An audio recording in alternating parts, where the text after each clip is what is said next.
kegiatan diseminasi yang sedianya akan dibawakan nanti oleh CGP Angkatan ke-9 dari sekolah kita sendiri, yakni Pak Putu Diase dan Ibu Wayan Suwardiningsih.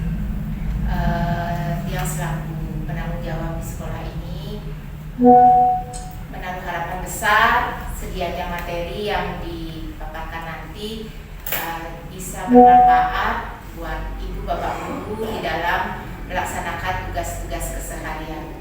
Dan sebelum kegiatan ini berlangsung, sebagai umat beragama agar kegiatan ini bisa berjalan dengan baik dan lancar, kegiatan ini akan yang awali dulu dengan mengaturkan pemasukan Om Swastiastu. Baik Pak Putu dan Bu Wayan, silahkan nanti memaparkan materi sesuai dengan yang sudah dipersiapkan, dan ibu bapak guru semuanya sebagai peserta yang mohon menyimak dengan baik, dan manakala ada hal-hal yang tidak berkenan bapak ibu bisa bertanya langsung nanti, sehingga nanti diseminasi ini akhirnya akan bermanfaat untuk mendukung tugas bapak dan ibu.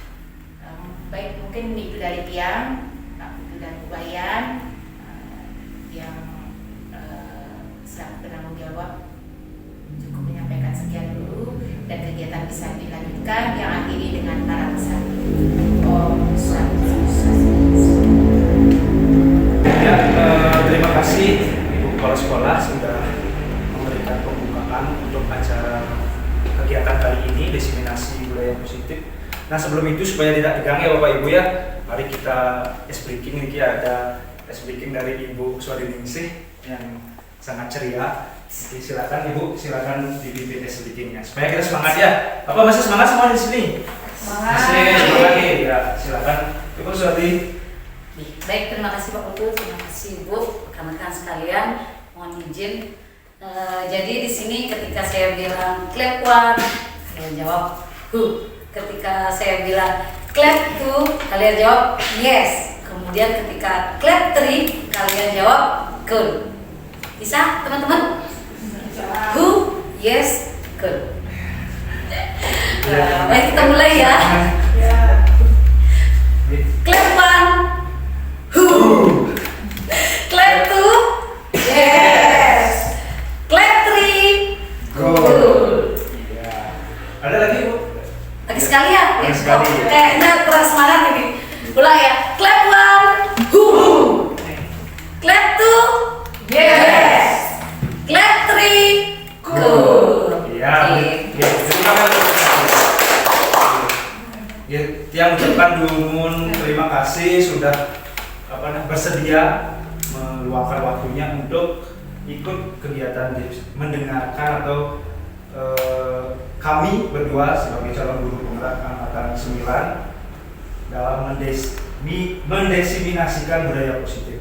Nah, Bapak Ibu, kita kenalan dulu. Nah, ya walaupun kita sudah kenal, yang kenalkan diri dulu. Ada kata pepatah mengatakan tak kenal maka tak sayang. Kalau sudah sayang jangan keterusan. Gitu. Lebih bahaya. Jangan terlalu sayang. Karena semua sudah punya pasangan. Ya, walaupun ada ibu guru dua di sini belum punya pasangan. Nanti segera menyusul. Oke, perkenalkan nama Tiang Ibu Putu Diase, CGP Angkatan 9 Kabupaten Bangli dari SD Negeri 1 3. Kemudian kami sebenarnya melaksanakan diseminasi ini atas izin Ibu Pasil, fasilitator, bisa dilaksanakan secara kolaborasi seperti itu. Dan rekan saya. Oke, baik, karena terima kasih sudah disampaikan oleh rekan saya kembali mengucapkan terima kasih atas waktunya. Di sini menyita sedikit atau lumayan waktu dari Bapak Ibu sekalian. Jadi di sini saya perkenalkan kembali nama saya. Saya Wayan Suwardiningsih, CGP Angkatan 9 Kabupaten Bangli dari SD Negeri 1 Kindu. Nah, untuk selanjutnya jadi Bapak Ibu, tujuan kami berdua melakukan kegiatan hari ini adalah yang pertama berbagi pengalaman dan pemahaman mengenai budaya positif, khususnya pada materi di modul 1.4 budaya positif. Yang kedua, di sini kami tujuan yang kedua adalah sebagai pemenuhan tugas dari aksi nyata CGP dari modul 1.4. Bapak Ibu, sebelum memulai, mari kita ini pembiasaan ya untuk membuat kesepakatan belajar terlebih dahulu. Jadi kesepakatan yang saya buat seperti ini, mungkin Bapak Ibu ada yang ingin menambahkan. Yang pertama itu mengikuti kegiatan dengan tertib dan semangat. Kemudian yang kedua terlibat aktif dalam kegiatan diskusi. Kemudian yang ketiga HP dalam mode silent. Kemudian berikutnya tunjuk tangan nanti bila bila dalam penyampaian ada yang ingin ditanyakan, nanti saya akan berikan jawaban, bukan harapan ya Bapak Ibu ya. Nanti silakan ditanyakan kalau mau menyampaikan sesuatu. Ya, silakan. Udah? Ada ditambahkan lagi Bapak Ibu? Pas. Yang lanjut.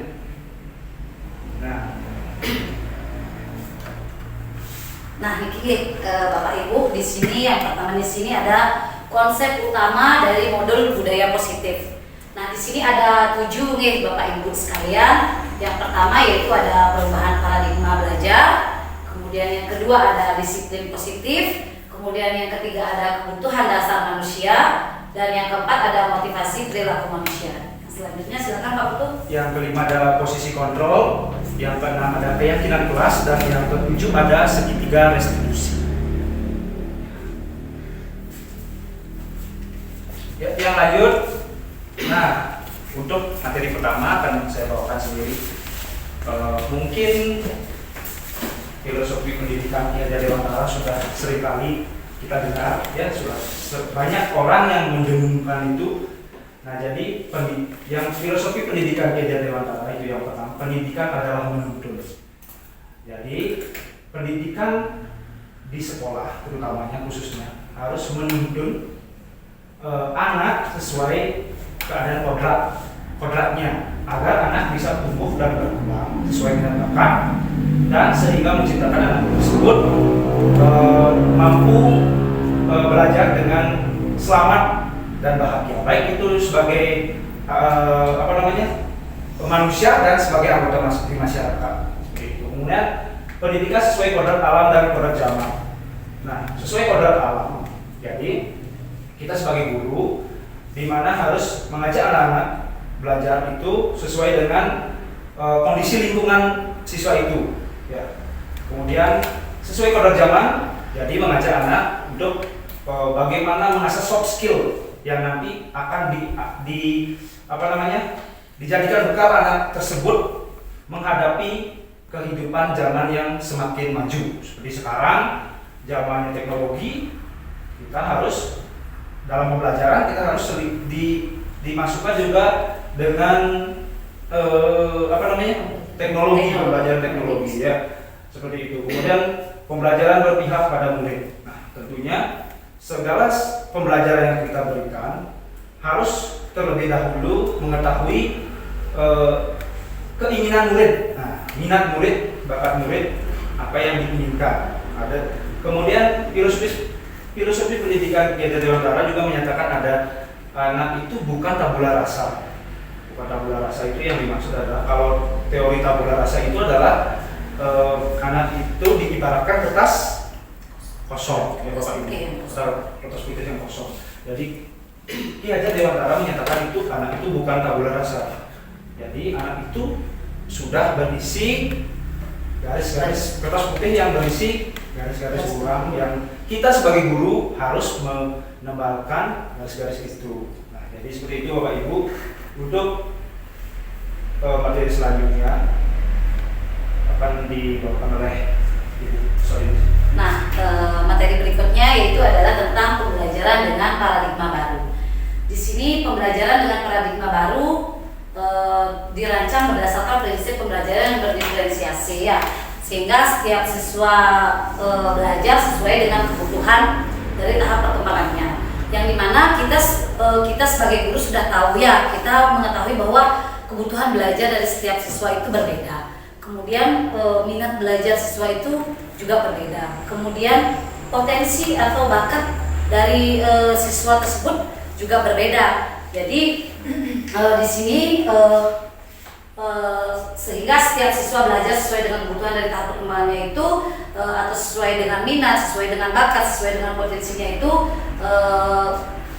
Di sini kita merancang pembelajarannya itu berdasarkan prinsip pembelajaran yang berdiferensiasi, yang dimana nanti dapat mewujudkan profil pelajar Pancasila seperti itu. Jadi intinya tujuan akhirnya nanti adalah profil pelajar Pancasila. Masih ingat Bapak Ibu ada berapa dimensi dalam profil pelajar Pancasila? 6 nih. Ada 6 dimensi. Yang pertama ada Nabi, bisa ada yang tahu? Yang pertama Oke.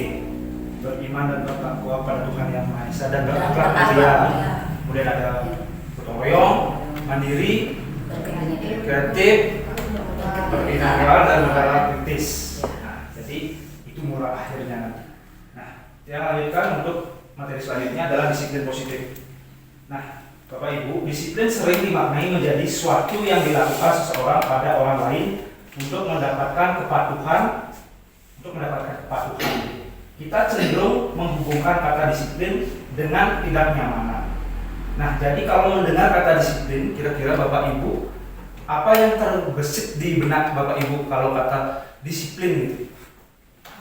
yang jelas pasti aturan. Iya, aturan, mengekang gitu ya, memaksa gitu. Berarti itu membuat sebuah ketidaknyamanan bagi kita, si pelaku disiplin itu. Iya. Kemudian sebagai pendidik, tujuan kita adalah menciptakan anak-anak yang memiliki disiplin diri sehingga mereka bisa berperilaku dengan mengacu pada nilai-nilai kebajikan universal dan memiliki motivasi intrinsik bukan intrinsik. Artinya motivasi dari dalam diri. Ketika anak itu melakukan sesuatu itu harus timbul dari dalam dirinya, bukan dari pengaruh ekstrinsik gitu, pengaruh luar. Kemudian disiplin positif merupakan salah satu cara penerapan disiplin yang bertujuan untuk menumbuhkan kesadaran peserta, memberdayakan anak untuk melakukan sesuatu tanpa sokongan, ancaman maupun hukuman. Nah, jadi contohnya Bapak Ibu, misalnya seseorang atau anak kita, anak-anak didik kita melakukan sesuatu itu supaya tidak ada beban, gitu. Supaya tidak ada istilahnya ancaman untuk melakukan sesuatu itu.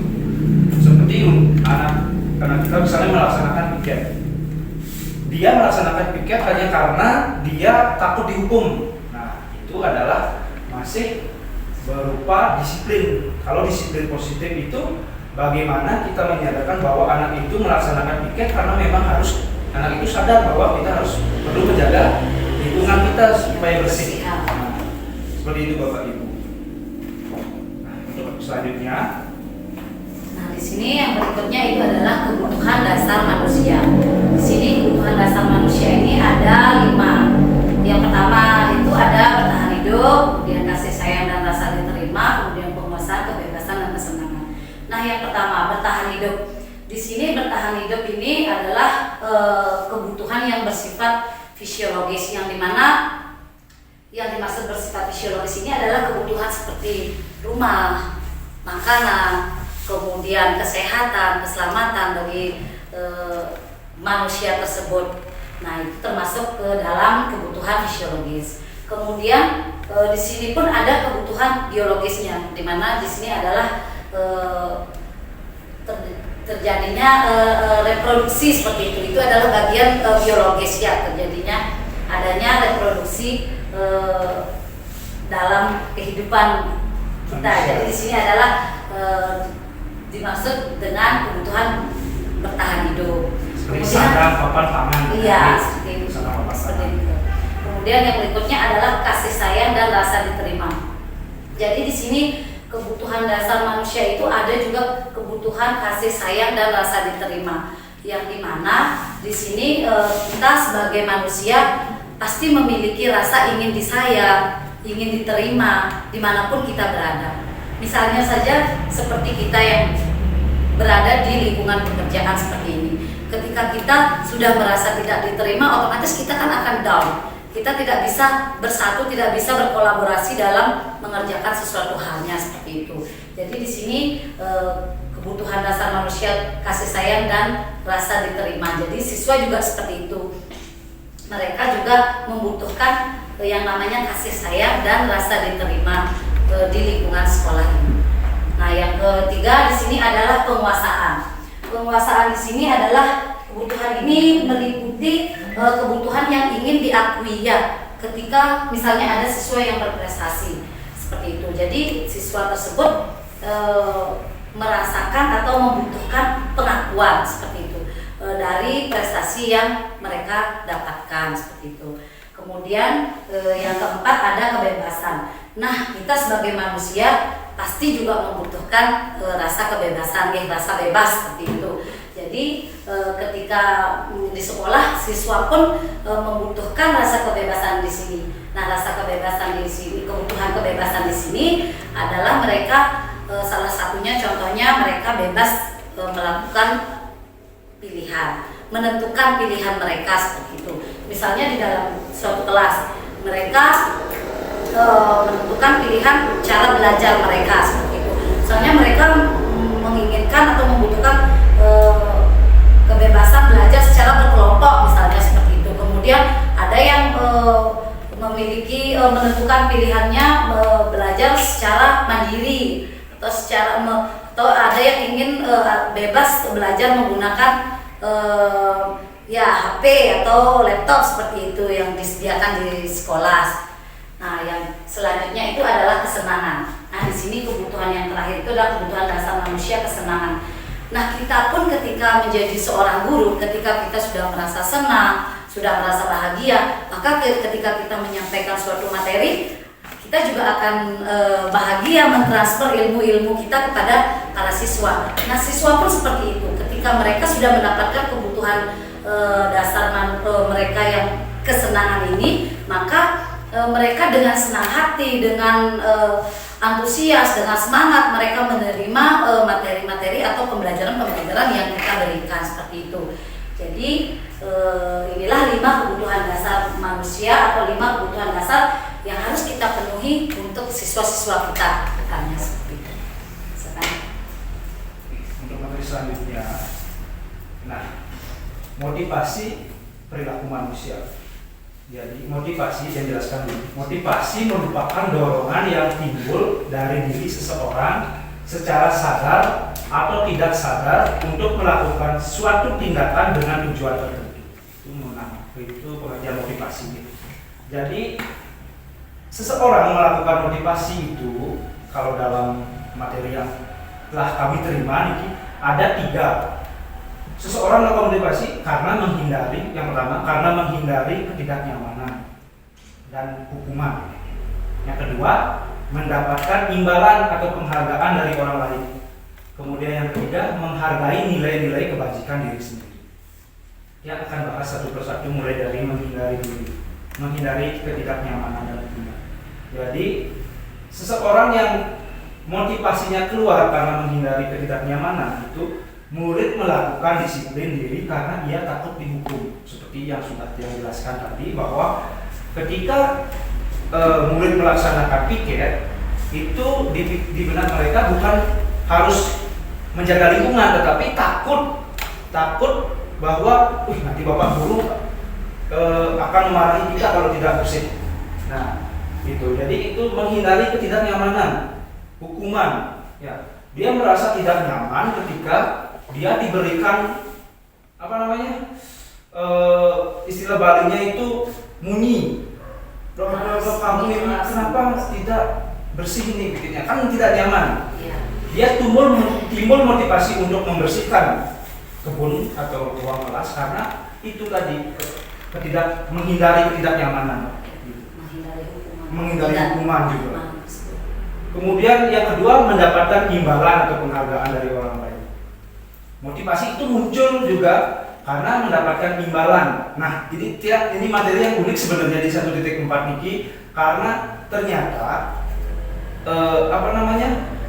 reward yang selama ini kita anggap meningkatkan motivasi ternyata banyak sekali dampak negatifnya. Salah satunya ini mendapatkan imbalan itu memunculkan motivasi dari luar ekstrinsik. Murid akan melakukan disiplin diri karena ia ingin mendapatkan imbalan. Ini merupakan motivasi ekstrinsik, motivasi dari luar. Jadi dia ingin melakukan sesuatu itu karena ada iming-iming. Iya. Karena ada sesuatu yang mereka akan dapatkan. Iya, akan dapatkan pikirannya, kelemahan gini, kelemahan gitu. Kelemahan permen bisa jawab. Nah, jadi itu tidak baik sebenarnya, ya, karena motivasi dari luar, bukan kesadaran atas dirinya. Kemudian yang ketiga, nah ini motivasi itu menghargai nilai-nilai kebajikan diri sendiri. Murid melakukan disiplin diri karena sadar akan nilai kebajikan dirinya. Ini merupakan motivasi intrinsik. Jadi nilai-nilai kebajikan ini ada banyak. Ada misalnya kedisiplinan, ada apalagi itu disiplin, kemudian saling menyayangi gitu. Ada banyak, saling menghargai seperti itu akan muncul dari dirinya sendiri gitu. Nah, harapan kita sih siswa kita yang muncul motivasinya itu dari menghargai nilai kebajikan diri, yang muncul dari diri sendiri. Jadi mereka sadar Pak ya, jadi mereka sadar dengan apa yang mereka lakukan atau didasari oleh nilai-nilai kebajikan diri sendiri.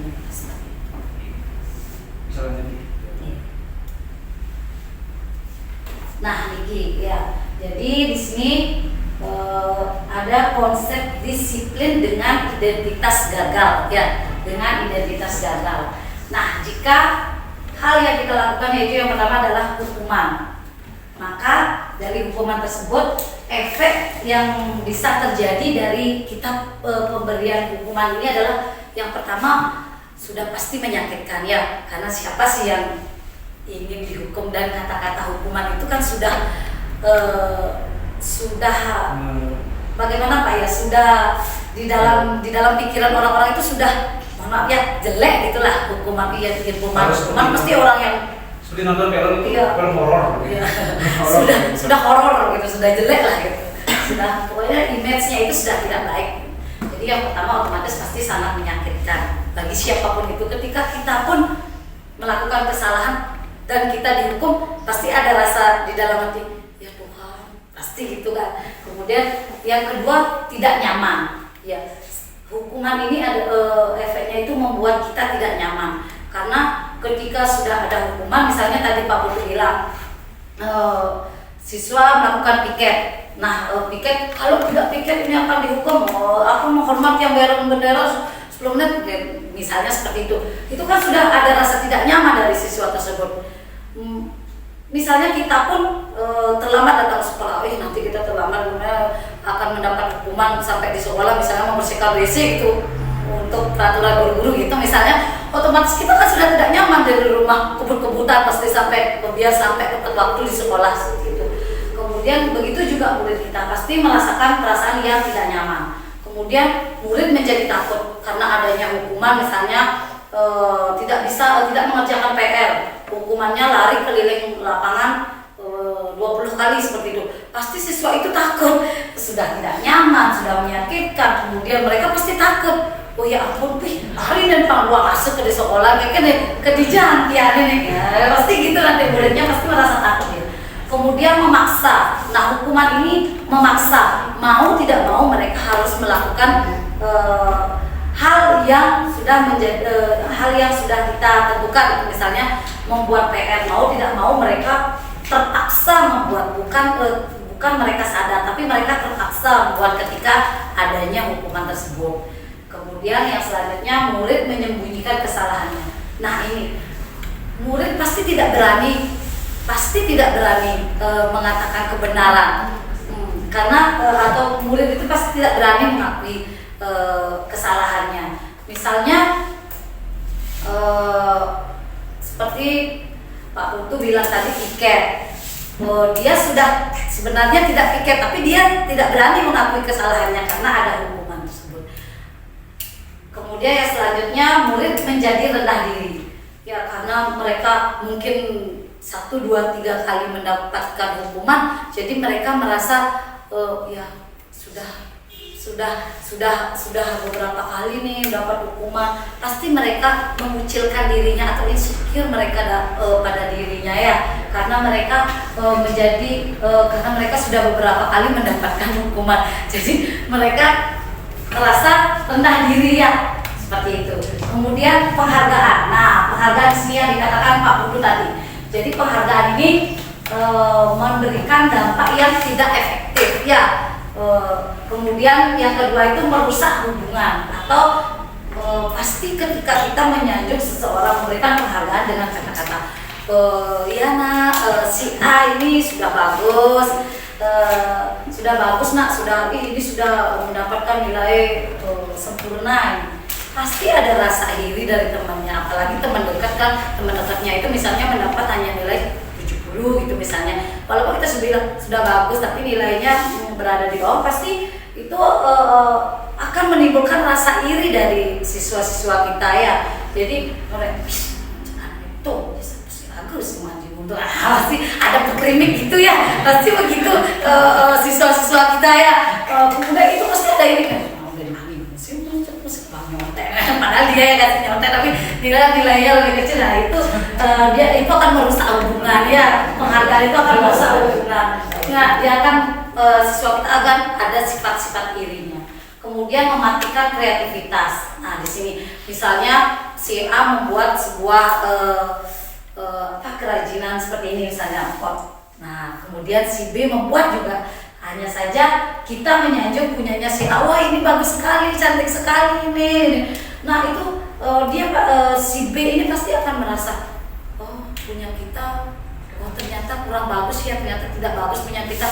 Oh ya sudahlah, nah mani-manian ya suamian mau ngain. Nah seperti itu, mati dah kreativitas siswa kita. Kemudian yang berikutnya menghukum dengan sistem ranking. Nah sama dengan tadi ya, seperti nilai yang tadi Pak Putu ya, sama juga dengan sistem ranking ini. Ketika ada sistem ranking, mungkin yang mendapatkan ranking mungkin mereka merasa senang, mereka merasa bangga. Tapi teman-teman yang tidak mendapatkan ranking pasti down kan Pak Putu ya, pasti ada rasa ragu sih man ranking, padahal sudah berusaha semaksimal mungkin. Nah sebuah man ranking dan mana itu berusaha gitu. Ada kan tipikal orang yang seperti itu, yang langsung menyerah, langsung pasrah, tidak mau berusaha lagi gitu kan. Kalau yang mendapatkan juara 1, 2, 3 ya sudah, mereka pasti bangga, pasti merasa senang. Kemudian yang terakhir itu merampas hak menghargai diri. Nah ketika kita sudah memberikan penghargaan kepada orang lain, memberikan penghargaan kepada siswa kita, otomatis itu kan dari kita, penghargaannya dari kita. Kemudian si anak ini pasti karena sudah orang lain yang menghargai, mereka tidak akan bisa menghargai dirinya sendiri, sehingga di sini disebutkan efek dari penghargaan tersebut adalah merampas hak menghargai diri. Silakan lanjut Pak. Mungkin itu curhatan dari ibu, Iya. SD mengalami. Iya. Nanti mungkin bukannya harus dihapus penghargaan ini, namun caranya diperhalus. Bagaimana kita nanti membuat reward tetap ada, tapi tekniknya dengan positif ya. Yang lanjut. Nah tadi gagal, identitas gagal. Sekarang konsep disiplin dengan identitas sukses. Di dalam konsep disiplin dengan identitas sukses ini ada dua penerapannya atau dua sistemnya, yaitu yang pertama adalah konsekuensi. Nah tadi ada hukuman, sekarang ada konsekuensi. Konsekuensi ini berbeda dengan hukuman. Kalau konsekuensi ini yaitu bagaimana suatu aturan itu dibuat, disepakati, tapi dibuat oleh gurunya misalnya seperti itu, tapi sudah disepakati untuk dijalankan. Kalau restitusi itu bagaimana suatu tindakan supaya anak itu mau mencari tahu kesalahan dia dan mau memperbaikinya, mencari solusi seperti itu. Kalau tadi kalau hukuman itu kan apa yang kamu lakukan langsung diberi hukumannya. Gitu. Kalau konsekuensi kita sudah sepakatan dulu, tapi yang membuatnya adalah guru. Iya. Satu Yang pihak. peran itu adalah guru. Kemudian konsekuensi ini apa kelebihannya. Jadi kalau penerapan konsekuensi itu penguatannya jangka pendek. Dalam penerapan konsekuensi sekarang dilakukan, kemungkinan kebesokan harinya akan kita mengulang lagi menanyakan itu. Misalnya contohnya, kalau konsekuensi itu kan kalimat-kalimatnya itu mungkin seperti kamu sudah tidak membuat tugas, tahu nggak konsekuensinya? Nah, kalau dia jawab tahu nggak, nah besoknya mungkin dia akan mengulangi itu gitu. Hanya berlakunya itu hanya jangka pendek. Kemudian perlu monitoring, berarti perlu monitoring berkelanjutan. Berarti harus kita, karena jangka pendek, tentu kita harus selalu melakukan pemantauan, pengamatan, ya, monitoring. Kemudian adanya stimulus respon.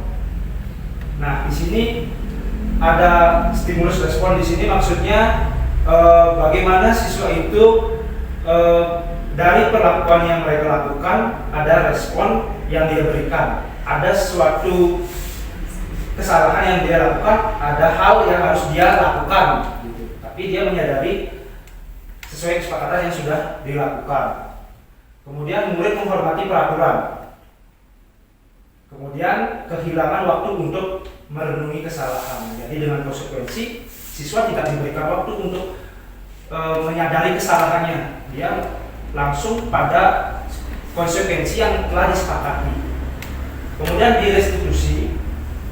Nah, kalau direstitusi sudah mulai positif di sini. Murid bertanggung jawab untuk perilakunya sesuai definisi tadi. Restitusi menggali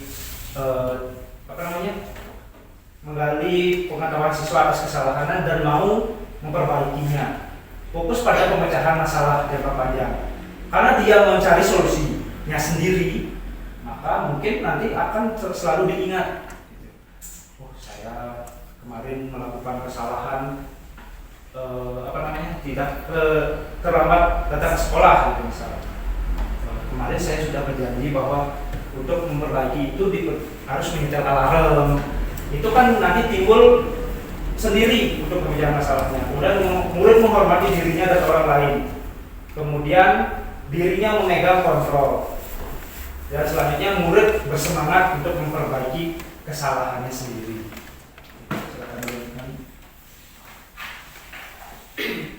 Nah, berikutnya konsep disiplin dengan pendekatan restitusi. Jadi pendekatan restitusi ini merupakan sebuah cara menanamkan disiplin positif pada murid. Jadi restitusi di sini adalah proses menciptakan kondisi bagi murid untuk memperbaiki kesalahan mereka, sehingga mereka bisa kembali pada kelompok mereka dengan karakter yang lebih kuat. Yang seperti tadi sudah dijelaskan oleh Pak Putu itu, jadi di sini restitusi ini membuat mereka sadar, ya, memiliki kesadaran sendiri seperti itu. Motivasinya dari dalam diri sendiri seperti itu. Nanti akan ada lebih lanjutnya lagi. Silakan Pak Putu. Nah, ini ciri-ciri restitusi. Yang pertama, bukan menebus kesalahan, namun belajar dari kesalahan. Yang kedua, memperbaiki hubungan. Yang ketiga, tawaran bukan paksaan.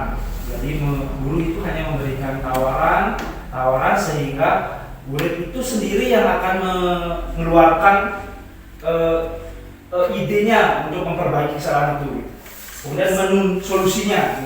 Kemudian menuntut untuk melihat ke dalam diri. Guru itu mengarahkan sehingga siswa itu bagaimana dia mengeluarkan itu dari dalam dirinya, solusi yang diberikan dari dalam dirinya, sehingga itu nanti kaitannya jangka panjang akan gunanya itu. Kemudian mencari kebutuhan dasar yang mendasari tindakan, fokus pada karakter bukan tindakan, kemudian menguatkan dan fokus pada solusi. Yang lanjutkan. Nah, Niki, yang berikutnya adalah perbedaan antara hukuman, konsekuensi, dan restitusi. Di sini contoh kasusnya itu siswa sering tidak mengerjakan tugas. Jadi yang pertama jika kita menerapkan hukuman. Nah, di sini ketika kita menerapkan hukuman, di sini guru menghukum siswa tersebut hormat bendera selama 10 menit. Jadi ketika siswa tersebut sering tidak mengerjakan tugas, jadi ketika kita menerapkan hukuman, contohnya ya ini, guru menghukum siswa tersebut hormat bendera selama 10 menit seperti itu. Kemudian yang berikutnya adalah guru marah dan murid menjadi takut. Karena guru sudah marah, guru sudah melotot, guru sudah dengkik-dengkik, jadi siswa itu akan menjadi takut seperti itu. Nah, kemudian yang berikutnya konsekuensi. Nah, ketika kita menerapkan konsekuensi, di sini guru akan memberikan konsekuensi untuk mengerjakan PR-nya saat jam istirahat. Nah, ketika siswa itu tidak mengerjakan PR di rumahnya seperti itu, jadi sampai di sekolah di sini ketika kita menerapkan konsekuensi, guru akan meminta siswa tersebut mengerjakan PR-nya di saat jam istirahat. Kemudian yang berikutnya di sini guru tegas dan siswa menghormati peraturan. Jadi di sini masih adanya peraturan. Jadi di sini guru tegas tetapi tidak galak, tetapi tidak marah seperti itu. Tapi kitanya gurunya itu tegas sehingga siswa menghormati dari peraturan tersebut. Kemudian yang terakhir restitusi. Nah, di sini ketika sudah kita menerapkan restitusi, maka guru akan menanyakan keyakinan kelas atau keyakinan dirinya, apa yang diyakini oleh dirinya untuk membantu siswa menyelesaikan masalahnya atau untuk siswa tersebut mendapatkan solusi dari masalahnya. Dari siswa ini kan sering tidak mengerjakan tugas, jadi guru di sini kembali menanyakan keyakinan kelasnya atau keyakinan dirinya, keyakinan kelas yang sudah dibuat di kelasnya, yang sudah disepakati di kelasnya atau yang sudah diyakini di kelasnya, dan untuk membantu siswa tersebut menyelesaikan masalahnya atau mencarikan solusinya dari dalam diri seperti yang dikatakan oleh Pak Putu tadi. Kemudian yang berikutnya di sini guru terbuka dan siswa. Nah, di sini yang berikutnya itu guru terbuka dan siswa menghormati dirinya dan orang lain. Ketika sudah menerapkan restitusi, di sini guru akan terbuka, kemudian siswa akan menghormati dirinya dan siswa tersebut juga bisa menghormati orang lain seperti itu. Nah, perlu Bapak Ibu ketahui, jadi kita sebagai guru itu harus memiliki 5 posisi kontrol guru. 5 posisi kontrol guru ini nanti akan dijelaskan satu persatu. Yang disebutkan saja dulu. Yang pertama sebagai penghukum, yang kedua sebagai pembuat rasa bersalah, yang ketiga sebagai teman, yang keempat sebagai pemantau, yang kelima sebagai manajer. Nah, seperti itu. Nanti akan dijelaskan diuraikan satu persatu. Tapi yang mau tanya dulu, kira-kira sebelum dijelaskan Niki, kira-kira Bapak Ibu melihat Niki diri sendiri, kira-kira selama ini dalam pembelajaran atau dalam bersikap di lingkungan sekolah sudah melakukan posisi kontrol sebagai apa? Mungkin satu teman. Ada masih sebagai penghukum, kadang-kadang. Kemudian pembuat rasa bersalah.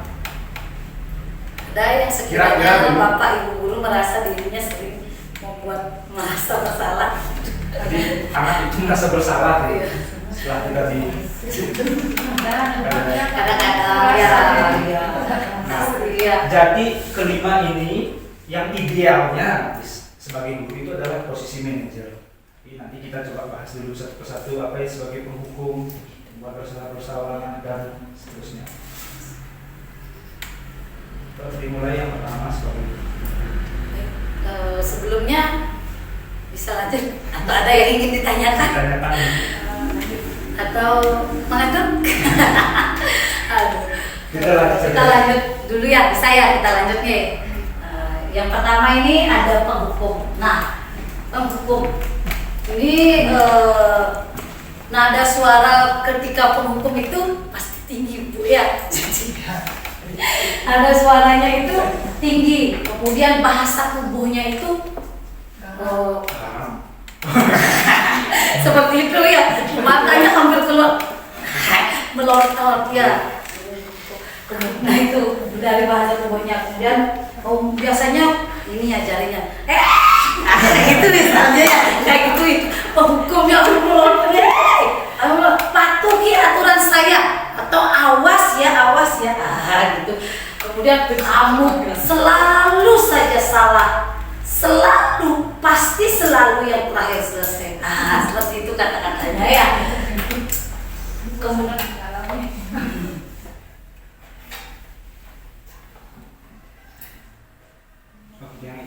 untuk yang kedua ini pembuat merasa bersalah. Nah, kalau pembuat merasa bersalah ini dalam pelaksanaannya mungkin kata-kata yang diucapkan itu masih datar, tidak terlalu seperti penghukum kami sampai melotot, datar saja tapi kena gitu ya, tapi kena. Merasa siswa itu nantinya merasa akan menyalahkan dirinya sendiri, Contoh kata-kata seperti itu. Bapak sangat kecewa sekali dengan kamu. Berapa kali Bapak harus memberitahu kamu ya? Gimana coba kalau orang tua kamu tahu kamu membuat begini? Nah, itu akan menimbulkan rasa bersalah bagi dirinya. Misalnya, nanti kamu terus berbuat begitu. Nanti Bapak disalahin sama ibu kepala sekolah. Nah, itu kan merasa dia, gara-gara saya, Bapak guru dimarahin oleh ibu kepala. Membuat dirinya menyalahkan diri sendiri. Itu kalau membuat merasa bersalah. Nah, yang berikutnya posisi kontrol sebagai teman ya. Di sini nada bicara posisi kontrol sebagai teman ini sudah ramah ya, sudah ramah, sudah berteman. Kemudian bahasa tubuhnya juga sudah akrab, sudah mendekat dengan siswa tersebut. Misalnya kata-katanya ya seperti ini, ayo bantulah demi bapak ya, gitu.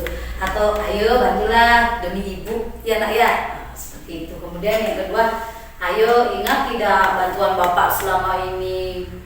Kemudian yang berikutnya, ya sudah kali ini tidak apa-apa, nanti ibu bantu bereskan, seperti itu. Jadi di sini siswa itu akan merasa berteman dengan kita, akan merasa bro ini sama ibu sama bapaknya ya, sama ibu bapak gurunya. Ada dirinya ya, tapi ada dampak negatifnya. Negatifnya itu siswa akan tidak ada batasan. Iya, tidak ada batasannya. Kemudian ketika ada masalah sedikit pasti mencari kita untuk menyelesaikan Pak ya, untuk membantu menyelesaikan masalahnya, seperti itu.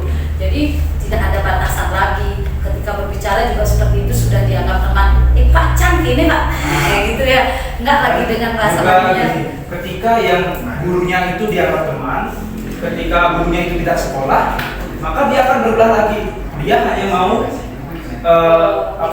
mengikuti aturan yang dikasih tahu sama guru itu guru itu saja. Karena dia menganggap dia sudah friend atau teman.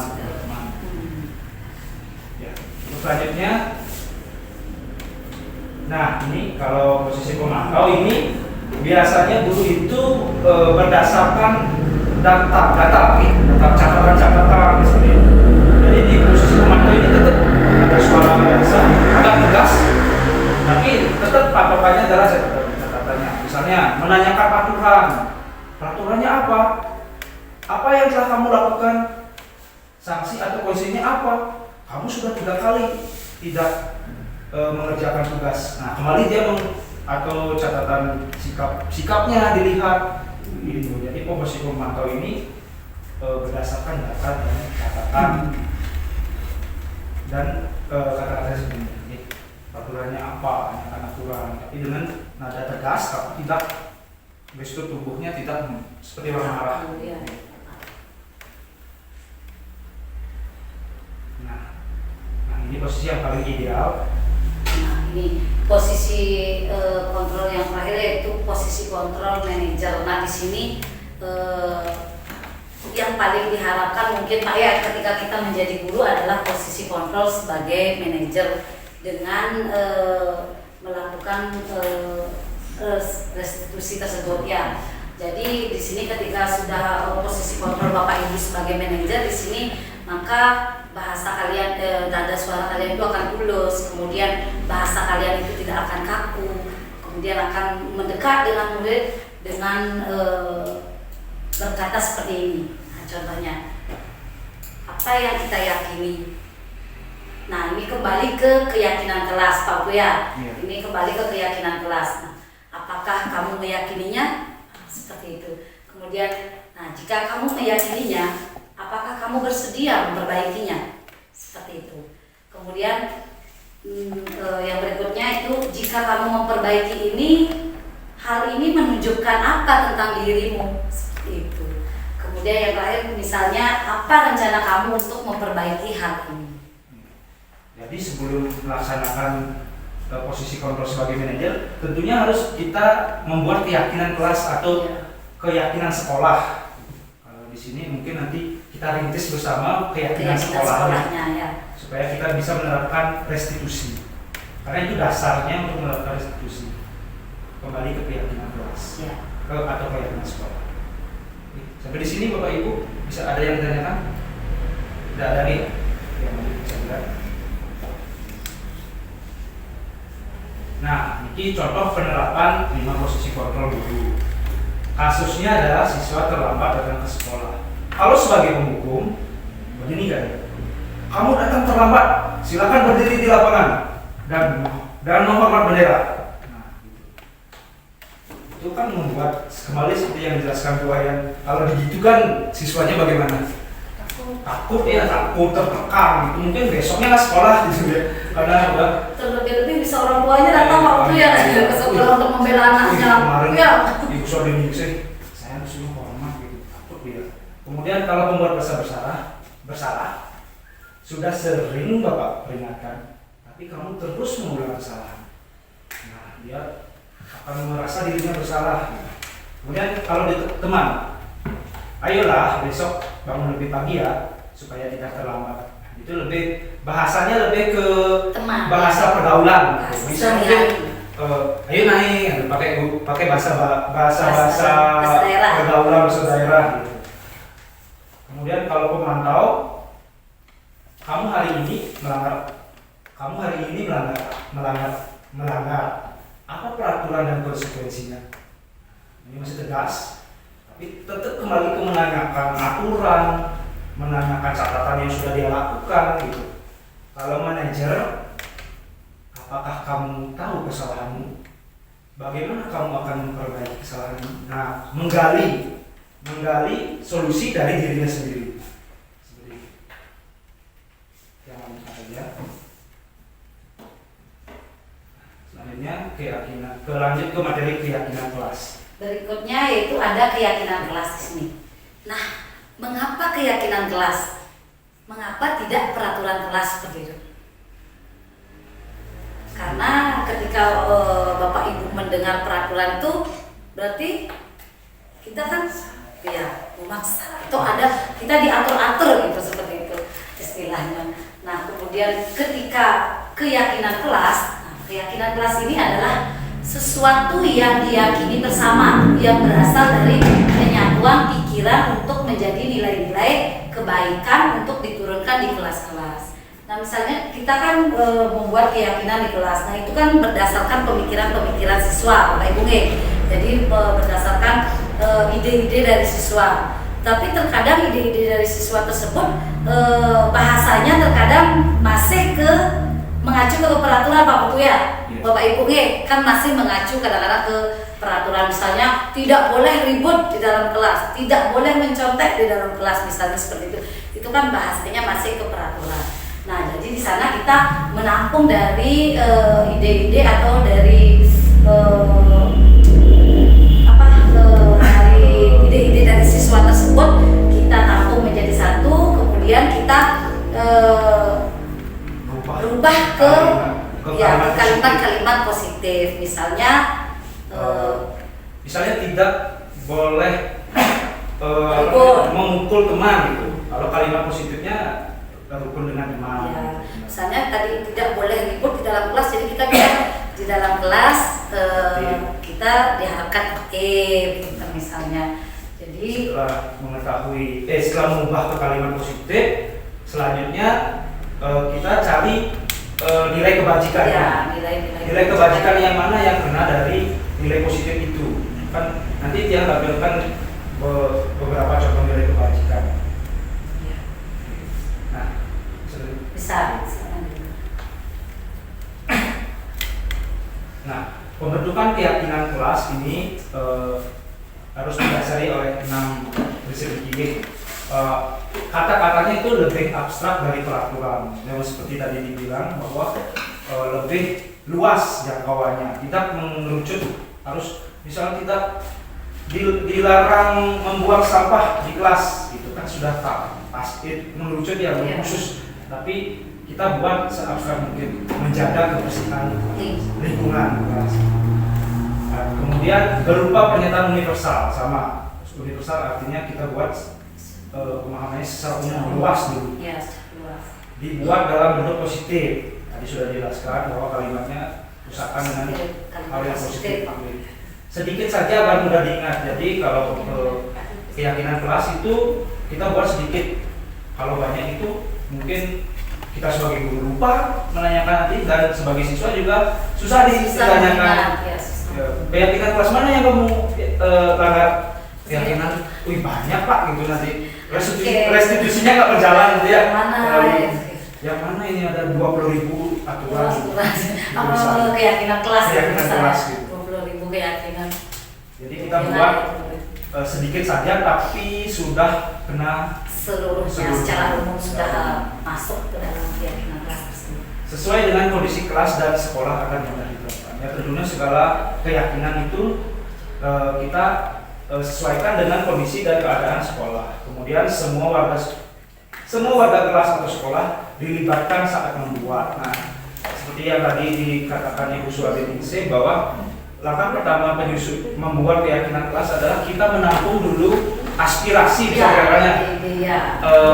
Kondisi seperti apa yang siswa itu diinginkan di kelas ketika belajar, keinginannya kita tampung, walaupun itu bahasanya masih kurang bagus, kita tampung saja dulu, nanti baru ke proses kedua, ketiga, keempat, sampai ke 7 ya, ke 6 ya. Itu saja yang menentukan. Nah ini dokumentasinya Pak Putu ya, ketika buat keyakinan kelas di kelas 4 ya. Ya, kalau di kelas 4 yang sudah pernah lakukan membuat keyakinan kelas sebelum dapat CGP, ternyata apa yang saya tiru itu belum belum sesuai. Misalnya saya belum merubah ke kalimat positif dari kesalahan. Masih menggunakan kalimat peraturan. Setelah saya mengikuti CGP, ada langkah-langkahnya itu sehingga tercipta keyakinan. Itu seperti keyakinan kelas di belakang itu masih memakai kata dilarang gitu. Ternyata kita yang hanya kita tulis itu adalah nilai kebajikan ya, sesuai dengan nilai kebajikannya. Nah, lanjut ke materi segitiga restitusi. Ini materi terakhir nih. Silakan. Jadi dalam segitiga restitusi, dari bentuknya sudah segitiga nih, berarti ada 3 sisi. Sisi yang di bawah pertama itu kita harus menstabilkan identitas. Seseorang yang membuat kesalahan kita rubah dulu dari identitas gagal menjadi identitas sukses. Ya. Jadi seseorang itu ketika membuat kesalahan kita tidak boleh langsung mengejudge atau menghukum seperti tadi, mengatakan dia salah, tapi kita buat dia dulu stabil. Dia buat dia merasa perbuatan itu benar.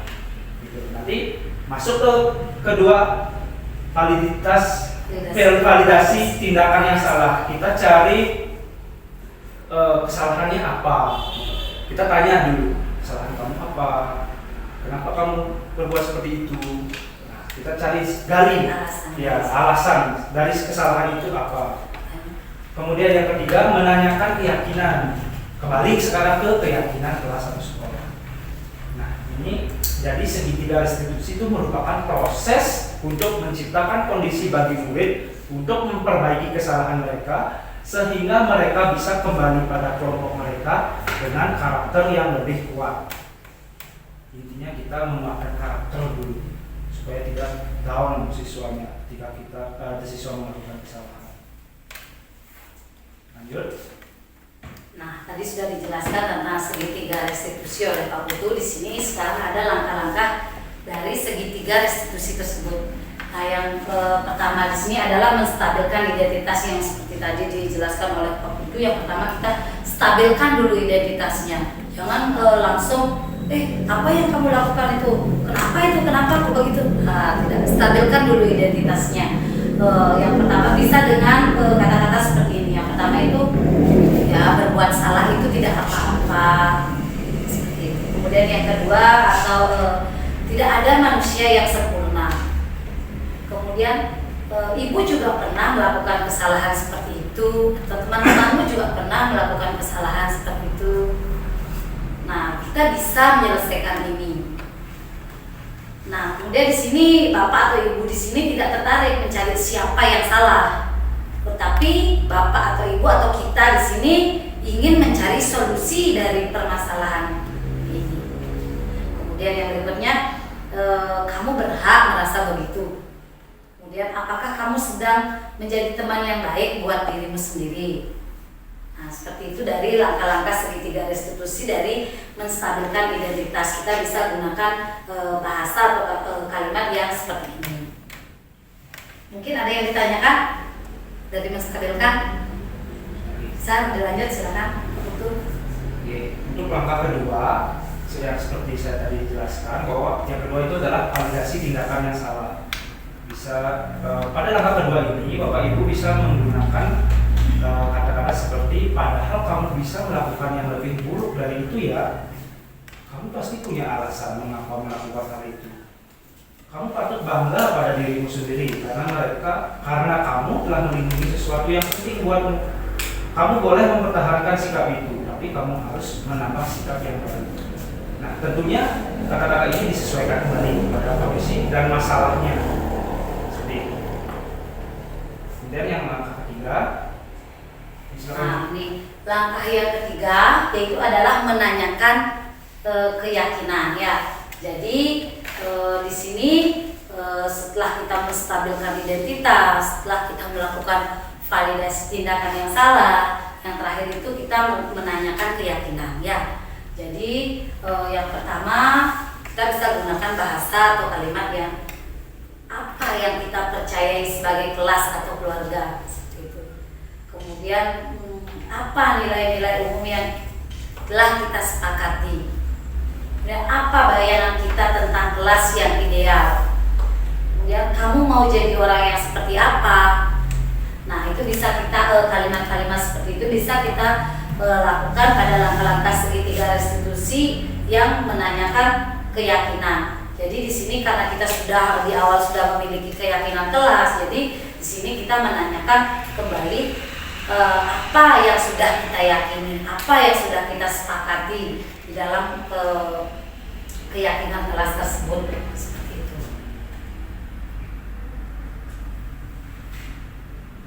Nah, jadi dalam kami melaksanakan atau dalam pendidikan CDP kami sudah melakukan demonstrasi bagaimana mempraktekkan segitiga restitusi.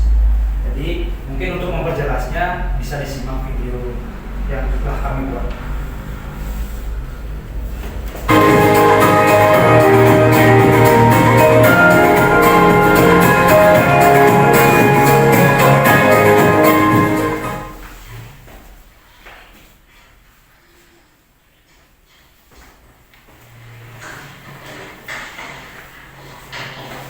Selamat siang, Gauri. Siang, Pak. Gauri tahu tidak kenapa Bapak memanggil Gauri ke sini?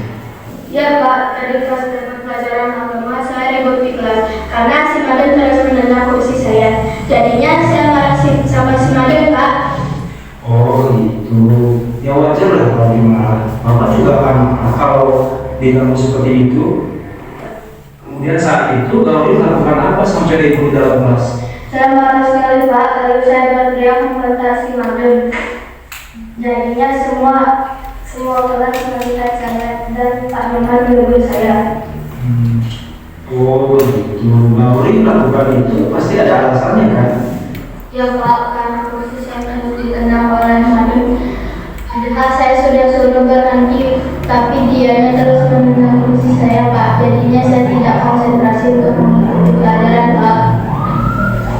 Oh ya wajarlah, karena merasakan kenyamanan itu adalah hak Aurel sebagai siswa di kelas. Untuk Aurel hanya membatasi madu. Iya Pak, untung saja saya masih bersabar dan hanya membentak dia. Padahal saya sudah ingin sekali mencubitnya karena dia sudah mengganggu saya. Iya benar, kamu sudah memilih untuk tetap bersabar. Itu tindakan yang bagus, Gauri. Kamu memilih itu supaya tidak memperburuk suasana kelas, bukan? Iya Pak. Nah, coba kita ingat lagi, tindakan Gauri yang membentak si Mahdul dan membuat keributan di kelas sudah sesuai dengan keyakinan kelas kita, tidak? Tidak Pak. Jadi keyakinan kelas yang mana yang tidak sesuai dengan tindakan yang Gauri lakukan? Sebenarnya saya suka jika saling menghormati dan menyayangi teman Pak. Tapi karena tadi saya merasa diganggu dan emosi mungkin, jadi saya tidak menunjukkan sikap itu Pak. Gauri meyakini tidak bahwa saling menghormati dan menyayangi sesama teman adalah yang penting bagi Gauri. Tidak Pak. Terus Gauri mau tidak memperbaiki masalah ini? Saya bersedia Pak. Iya, bagus. Sekarang kira-kira apa tindakan Gauri untuk memperbaiki kesalahan yang Gauri lakukan ini? Pertama, saya akan minta maaf dengan Pak Nyoman dan teman-teman karena sudah membuat keributan di kelas. Kemudian, saya akan belajar mengontrol emosi dan mengajak teman untuk saling menghormati dan menyayangi Pak. Ya, bagus. Gauri, Bapak yakin kamu kedepannya akan semakin menyayangi dan menghormati teman-teman di kelas. Nah, sekarang kamu boleh istirahat. Terima kasih Pak. Ya, silakan. Ya, itu tadi mungkin aktingnya agak kaku ya. Karena baru belajar akting gitu. Oke. Tapi nanti bisa disesuaikan dari masalah yang kita hadapi di sekolah. Mudah-mudahan bisa ya Bapak Ibu ya. Kita pasti bisa. Nah ini mungkin video dari Ibu Ningsih. Ibu Luna tahu tidak kenapa Ibu memanggil Luna sini? Tidak apa-apa Ibu ya. Setiap orang pasti pernah melakukan kesalahan. Ibu juga pernah terlambat, teman-teman Ibu juga pernah terlambat sebelumnya ya.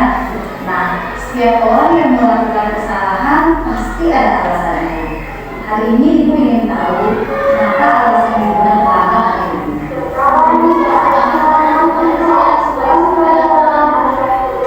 Ya, bagus ya.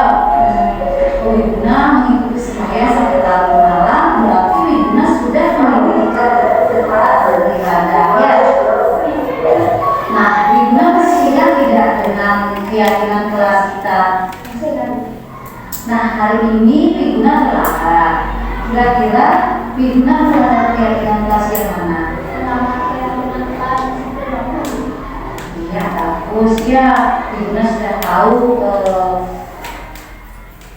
melanggar keyakinan kelas kita yang mana. Nah, sekarang kira-kira apa tindakan yang bisa Ibu lakukan untuk memperbaiki kesalahan ini? Ya, bagus Ibu ya. Jadi Ibu yakin ke depan Ibu bisa menjadi anak yang lebih disiplin ya, yang lebih baik lagi.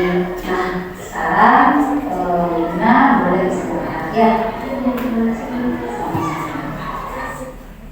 Iya. Itu tadi sudah berusaha untuk melakukan restitusi ya waktu ya, walaupun masih sedikit kaku. Kami akan terus belajar nanti supaya restitusi itu berjalan dengan natural. Iya. Semoga juga nanti dengan berbagi pemahaman kami, jadi Bapak Ibu sekalian juga bisa melakukan restitusi tersebut ketika ada kasus-kasus di dalam kelas Bapak Ibu tersendiri seperti itu. Dan juga mari kita rubah posisi kontrol kita. Jadi kalau bisa teman dulu ya, teman, kemudian kalau bisa nih ke manajer. Tapi kalau sebenarnya kalau waktu yang call gitu sama teman-teman, kalau di SMA itu katanya manajerial itu bukan posisi ideal karena situasi keadaan siswanya Nike sudah berbeda. Dia senangnya itu ke teman, karena dengan posisi teman dia bisa mengontrol anak-anaknya. Jadi kalau dari pemahaman yang kami dapat, posisi manajer belum tentu posisi manajer yang menjadi yang paling baik, tergantung situasi kita. Hanya saja posisi manajer itu sudah diharapkan atau bisa melakukan posisi kontrol manajer tersebut di sekolah seperti itu.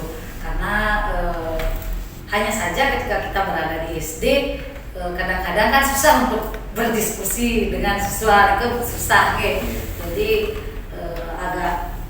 masih agak sulit ya, karena kita belum menerapkannya. Siapa tahu nanti ke depannya dengan kita sudah berbagi pemahaman, dengan kita sudah berbagi pengalaman, kita bisa melakukan posisi kontrol sebagai manajer ini ke depannya.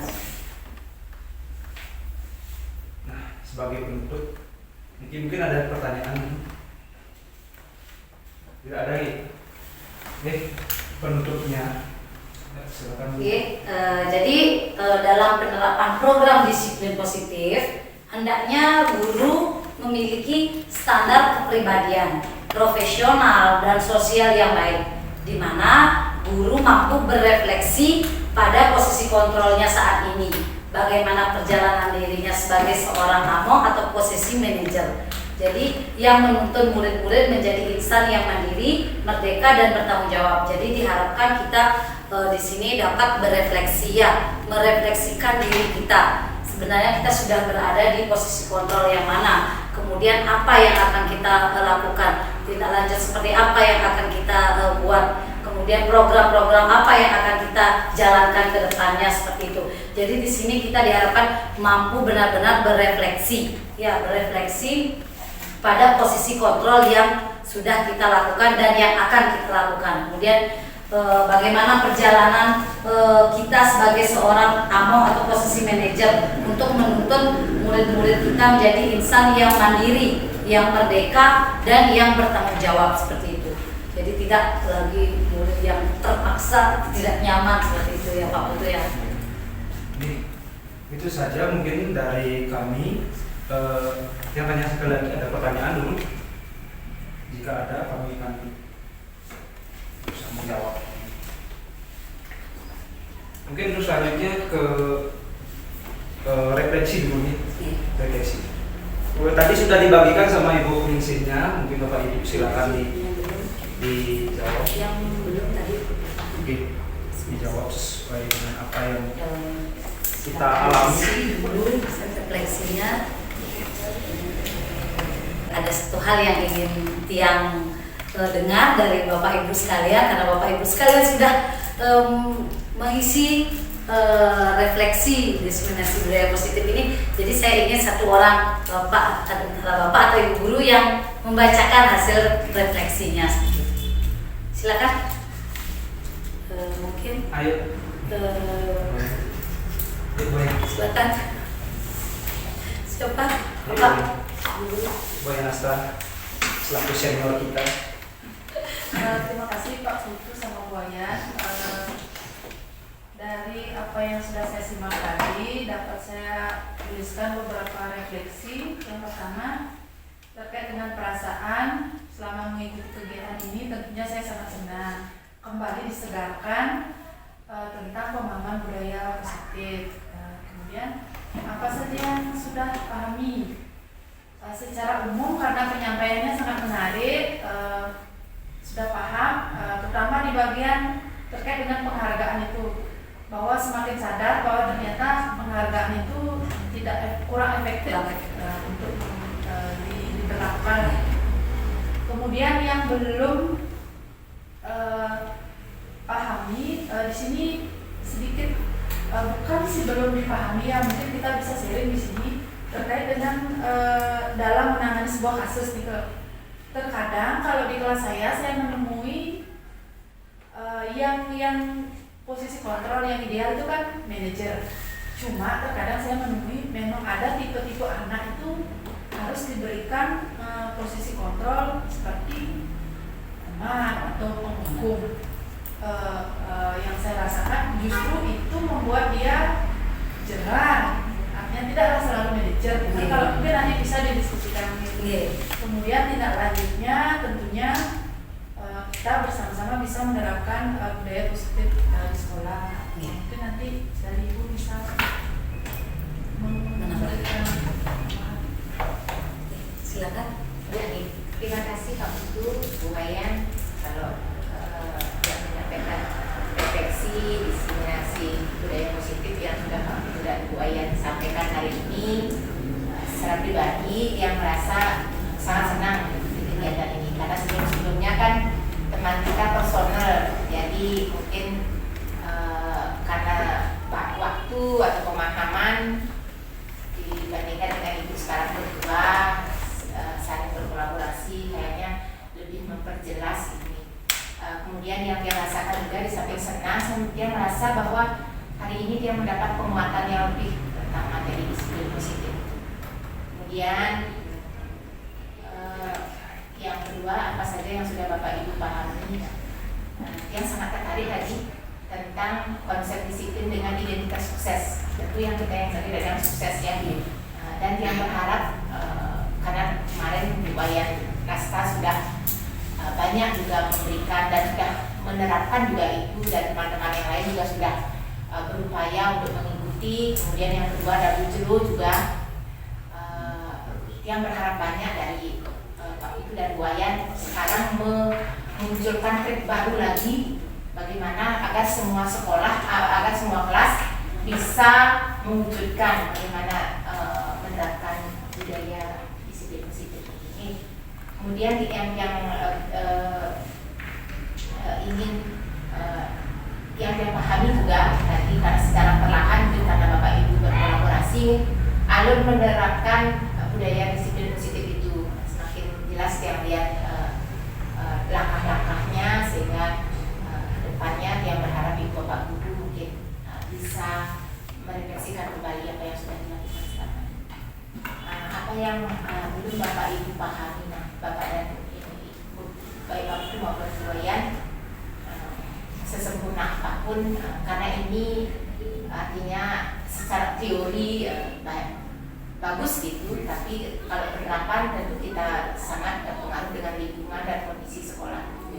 Yang ingin, yang belum pahami, kira-kira trik apa yang akan Bapak Ibu ambil berdua sehingga bisa melaksanakan posisi kontrol sebagai manajer.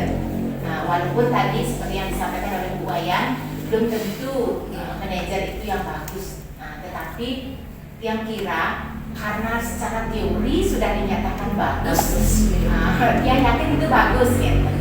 Bagaimana kira-kira trik Bapak dan Ibu dan Bu Wayan ya kita bisa melakukan itu dengan posisi kontrol sebagai manajer ini.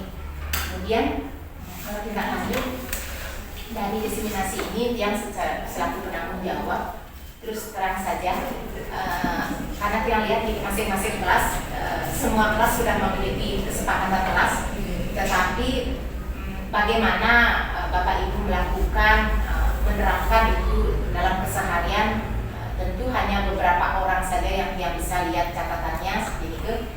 Yang ingin kesepakatan kelas yang sudah Bapak Ibu buat di kelas ini merupakan embrio untuk kita membuat kesepakatan sekolah.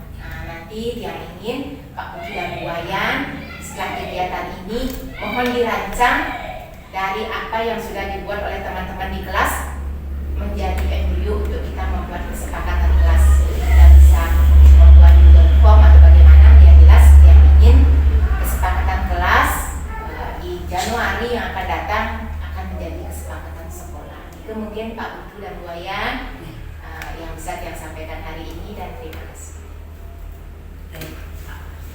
Baik, terima kasih atas refleksi dari Ibu Kepala Sekolah dan Ibu Wayan Rasta. Itu sangat bagus sekali dan akan menumbuhkan motivasi untuk kami ke depannya untuk menindaklanjuti dari refleksi Bapak dan Ibu sekalian. Nah, untuk hari ini ada yang ingin Bapak Putu sampaikan kembali? yang juga berterima kasih banyak atas masukan dan refleksinya. Jadi kami juga berharap kita sama-sama membangun budaya positif tentunya di SD Negeri 1 3 di sini, mulai dari kesepakatan sekolah kita rintis bersama. Jadi itu saja dari dia. Jadi Bapak dan Ibu yang sudah berkenan pada kali ini, yang kami berdua mengucapkan terima kasih dan memohon maaf jika ada dari ucapan kami atau perbuatan kami yang kurang berkenan selama kegiatan berlangsung. Kami akhiri dengan Rama Sakti. Om Santi.